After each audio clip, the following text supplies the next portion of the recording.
और आजकल के लोही का काम पढ़ी है मोबाइल से।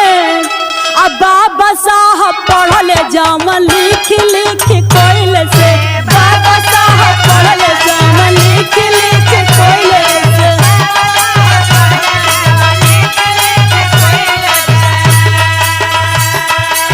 आजकल के लड़का का पढ़िए मोबाइल से।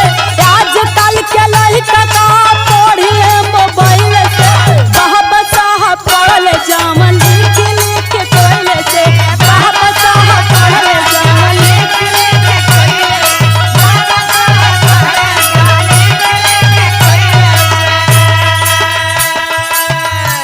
ऐ साहब आखिरकार गौर कीजिएगा मेरी बातों पर। वो जमाना से लेके जमाना में कितना अंतर बा। सुनी